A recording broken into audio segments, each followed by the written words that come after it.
ڕێز دکتۆر عەبدولفتاح عەبدوڵڵا سوورچی بڕیاردەری بۆردی باڵای گوتاری هەینی لە وەزارەتی ئەوقاف و کاروباری ئاینی و لەگەڵمانە سەبارەت بە گوتاری هەینی و ڕێکان و ڕێوشوێنەکانی وەزارەتی ئەوقاف و ڕووداوەکەی سلێمانی بنمونە. دکتۆر بەخێر بێن، لە مزگەوتی بەختەوەری سلێمانی چی ڕوویداوە؟ سلامت بن، لە خێر و خۆشیا بن. پێشەچی ئومێدەوارم خوای تەعالا کە کوردستان و هەموو تاکەچی کورد بپارێزی لە هەموو فتنەک و ئاشوبەک. ئێمە لە بۆردی باڵای وتاری هەینی کە لە دوای کۆنفرانسی ساڵی 2016 دامەزراوە، ئەو بۆردە مەبەستمان ئەوە بووە کە خزمەت بە خاک و خەڵک بکەین بۆ ئەوەی وتاری هەینی بە شێوەیەک بیتن هەموو لایەک هەم هاوڕابین، هەم بەو متارەش بتوانین ئەمن و ئەمانی کوردستان بپارێزین.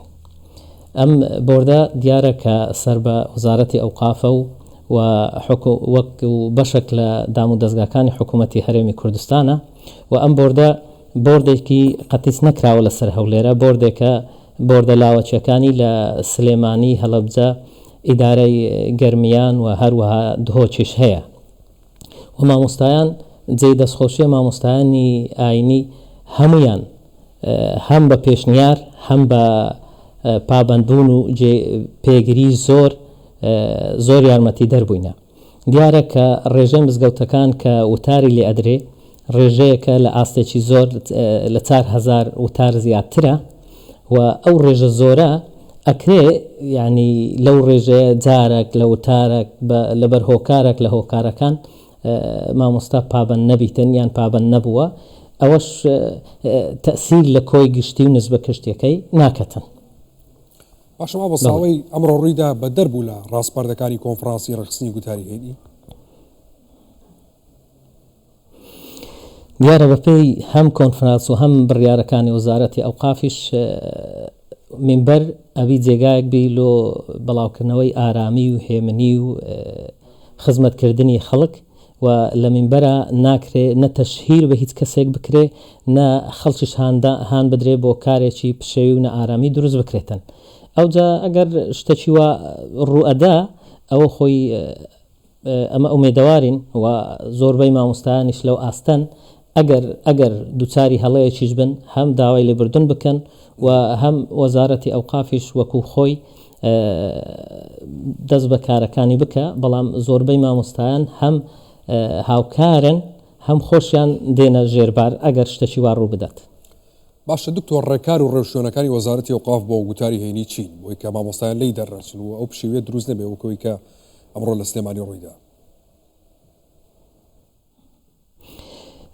دیارە ئێمە وەک بۆردی باڵای وتاری هەینین، ئەم بۆردە تایبەتە بە دانانی وتاری هەینی. وتاری هەینیش بە چەند پرەنسیپێک دێتە دانان و دانانی ئەم وتارەش بەشێکی زۆر لە مامۆستا بەڕێزەکان تێدا بەشدارن و ئەم بۆردەکی سربەخۆیە لە کارەکانیشی کارێکی پیشەیی دینداریە. ئەو مامۆستا بەڕێزانەی لێن هەم لە ڕوئیای حزبی جیاواز، یعنی هەموو نەوعێکی تێدایە، هەم لە ڕووی فکری هەموو نەوعێکی تێدایە، وانیە تەنها بە دیدارێک و ئاقارێک و یان حزبێک دەست بەسەردا بگریتن. بۆردێکی تایبەتی شرعیە و ئەو پرەنسیپانەی کە پێدا ئەنێن پرەنسیپی نیشتیمانین، ئاینین و هەروەها وڵاتیشن کە نیشتیمانی خۆمان پێ بپارێزین. ئەمە بۆ خزمەتکردنی هەموو تاکەکانی ملەتی کوردە، هەم مسلمان و غەیری مسلمانیش بتوانین دین هەر وەکو ئەسڵەکەی کە قورئان دەربارەی پێغەمبەر ئەفەرمێ صلی الله عليه وسلم وما أرسلناك إلا رحمة للعالمين، ئەم دینە ببیتە ئەو ڕەحمەتە بۆ تەواوی کوردستانیان. باشە دکتۆر، چۆن ڕێگەلەوە دەگرن کە منبەری مزگەوت بۆ تێکدانی یاسایشی کۆمەڵایەتی بەکار بێ؟ وەزارەتی ئەوقافیش وەکو کە خۆی دام و دەستگایەکی حکوومەتی هەرێمە بەشێک لەو بەشانەی هەیە کە بتوانی بە دوواداچوون بکەتن لەو جێگایەنە و لەو شوێنانەی کە ئەگەر هەر سەرپێچێک ڕوو بدات بەپێی ئەو یاسا بەرکارانەی کە هەن، بەپێی ئەو یاسا بەرکارانە ڕێگایەکان دەگرنە بەر. باشە دکتۆر، چۆن چاودێری ینی مزگەوتەکارەکەن بۆی کە مامۆستایان لە وتاری هەینی دەرنەچن، چونکە چاودێریکردنەکە پێم وایە لە هەمووی گرنگترە؟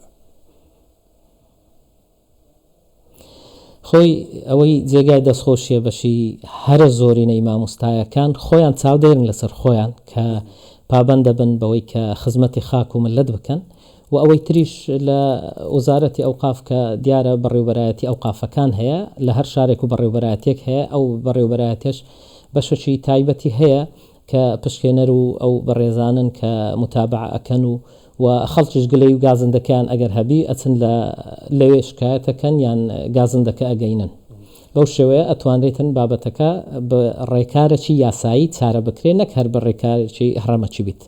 باشە دکتۆر ئەگەر مامۆستایەکی ئاینی ئەنی پابەند دەبێ بەو ڕێکار و ڕێنمایانەی وەزارەتی ئەوقاف خۆی داناوە لە گوتاری هەینیە پابەند دەبێ چی لە بەرامبەرەکرێ ینی ئەو ڕێکارانە چین یاخود ئەو سزایانە چین بۆ هەر مامۆستایەکی ئاینی یاخود بۆ گوتار خوێنێک کە گوتاری هەینی پێشکەشەکە و پابەند نییە.